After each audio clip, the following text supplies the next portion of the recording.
Yeah, everybody. Whoops. Sorry about that. My hair's been really sticking out.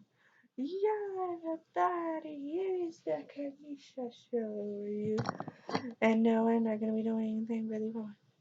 I am just telling you about the greatest thing that I just came up with that I thought I'd never come up with because I've been watching this movie my whole entire life and I never thought I'd come up with a fan fiction story. You know how sometimes you watch these movies and they're like the best movie in the universe, yet you try and come up with fan fiction for it in its honor, yet you're like, there's no way I could do this. It's just so memorable. It's just so great. How could you possibly make a fan fiction story to make it sound a little bit better, but not a little bit worse? I just came up with it. My inner author called. I bet y'all like, what fan fiction could she possibly be mumbling on about? It's Harry Potter, Milo Murphy, and okay, so is Milo Murphy? Okay, it's Harry Potter, Milo Murphy's Law. Oh, wait, no, those weren't the ones I was having trouble with. Well, Harry Potter, but not Milo Murphy's Law. I was actually having an easy time with that since I watched like a whole marathon of it. But it's really not that hard since it only has about like 22 episodes. So you count them individually, not all together. Individually, it's 22 episodes, but you count them all together. I don't know. I haven't counted, but but but anyway, I'm doing Harry Potter and Harry Potter fan fiction and Wanda Over Yonder fan fiction. Now, I previously already did a Wanda Over Yonder fan fiction season 1, episode 1 of the continuation of Wanda Over Yonder. If they did have season 3, and I got some ideas from this thing called Ideas Wiki. So I looked through it, and technically, this was just a person's random guess. This isn't how it's actually gonna go.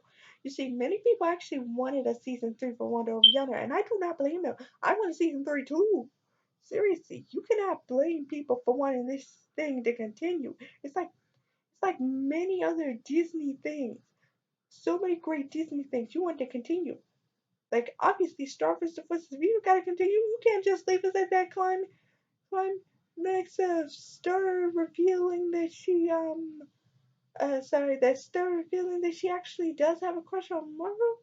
We all knew it right after that whole sleepover thing with the box. We all knew it because they literally just said Star Butterfly is a crush on. Then I was like, oh my gosh, it literally just said it. It didn't say the whole thing, but I could read right through the robot's little lips before it got crushed. They totally said the stuff if I had a crush on Marco. I knew it. I freaking knew it. Everybody wants Starco to happen. And to be honest, I do not blame them because they seem like really good friends and I do not see how that could actually possibly ruin a relationship. I mean, did y'all see the freaking Blood Moon ball dance? Ooh, did I give? Ooh, I bet that gave everybody who the Star and Michael were gonna become a thing goosebumps. Okay, but back to Fanfiction. So far, I'm kind of remaking the first movie, Harry Potter and the Sorcerer's Stone. Not to Sorry about that one here. Granny was asking if I was in the bathroom. But um, but anyway. So, like I said, it's a kind of remake of Harry Potter and the Sorcerer's Stone, but instead it actually includes me. You see, always I would imagine myself in like certain movies as like one of the main characters, and Harry Potter was like the first time I actually used my imagination to actually pretend to be in the movie because that was actually the very first time I watched Harry Potter. I entered the TV universe, and the very first time I did it was in a Harry Potter movie. I did not expect that. Seriously, I really did not expect that. I truly didn't expect that because one, I didn't even like Harry Potter. Then when I started watching it, I was like, okay, this is interesting. Then I look at it, I see the first movie, I'm like, that was the coolest. I mean, like seriously, I was looking at that movie, and I was like, that's like one of the like the That's like one of the best first movies of a whole entire movie series that I've seen.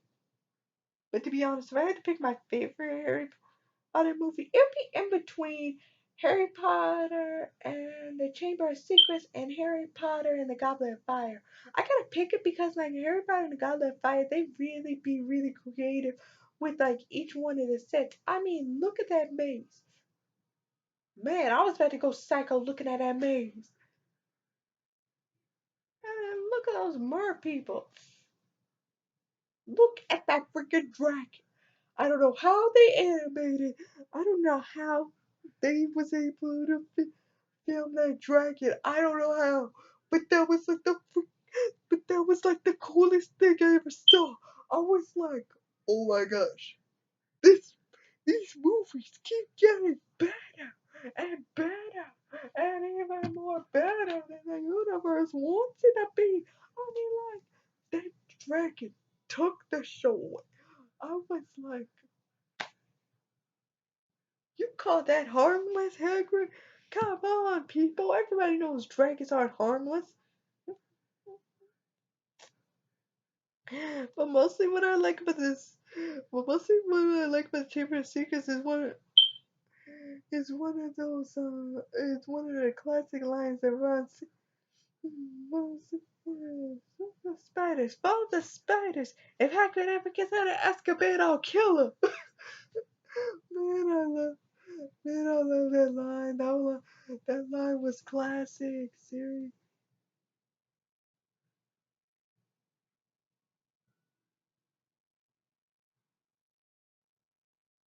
Seriously, that line was classic. I love that line. Like seriously, that line was funny. Hang on.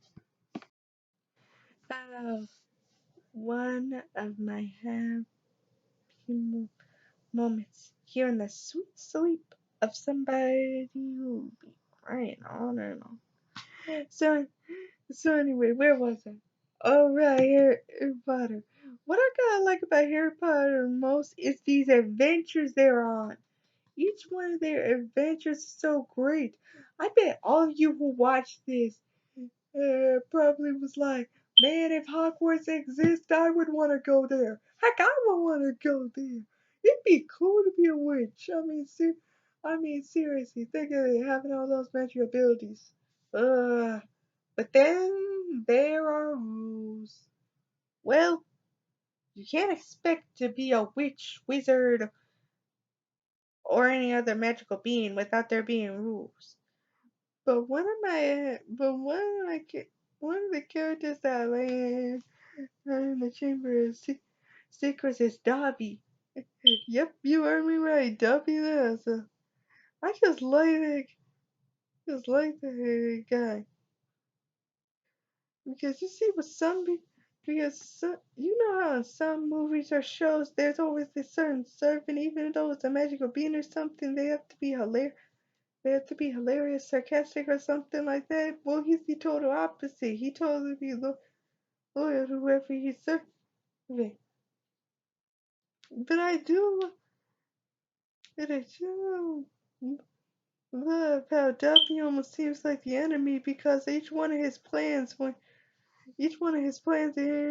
secret is the first one almost, the one nearly got, first one got him in trouble with the Dursleys because they figured out from a letter that Harry isn't actually supposed to use magic out of Hogwarts, which made him get locked up in his room. And then the second, the second, one- the second one, second one, almost,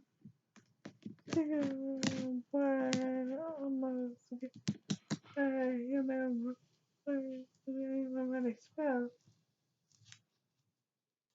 Third one nearly got him killed. Seriously, look at that. Seriously, that bludger. Seriously, I mean it. That bludger, that bludger was one attacking. Okay, it just went right through everything. It went right through everything. People made it. But who I also love is who I love also is that. The new is common. Seriously, it's just too bad. It's just too bad they don't mention him that much. They don't mention him that much after this movie. Like they mention him sometimes, but they don't always mention him. But if I had to pick one of my favorite moments in any of the Harry Potter movie series, it would have to be in Harry Potter and the Prisoner of Azkaban when Hermione finally stand out to Draco and punched him. Like, like seriously, even see that flashback, I still have that smile on my face. I still have that smile. I mean, I mean, like that's where Hermione slapped. I mean, like, you better hit him, tell him to back off. Seriously, I hated Draco. You gotta like it because they made characters so good to hate. I mean, like, seriously, you hate them to increase the amount. To be honest, I think there was almost a tie in between trying to make y'all really hate Snape and Draco. Like, seriously, you hate Draco because he's a snobby rich boy and only cares about only cares about himself and trying to make Harry look bad just because he standing up to him. Now, now, hey, there's a whole nother story there. Yeah, me, I see. It just shows him here from the very beginning.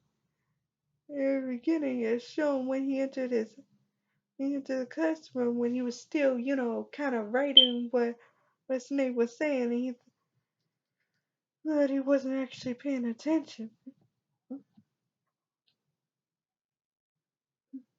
Se- Seriously, I tell you that really, I just love. I can't help it. I couldn't hate Snape as much.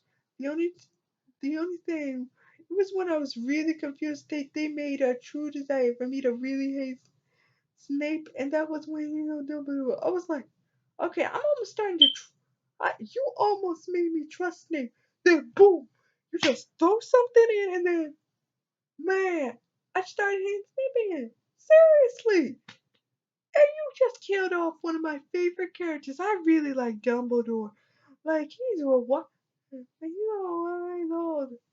Well, like what he says, otherwise I'll bump Seriously, that guy.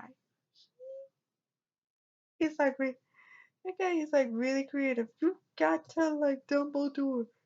Each word that comes out of his mouth is so creative. It's so great. It's just so Dumbledore. It's just so great.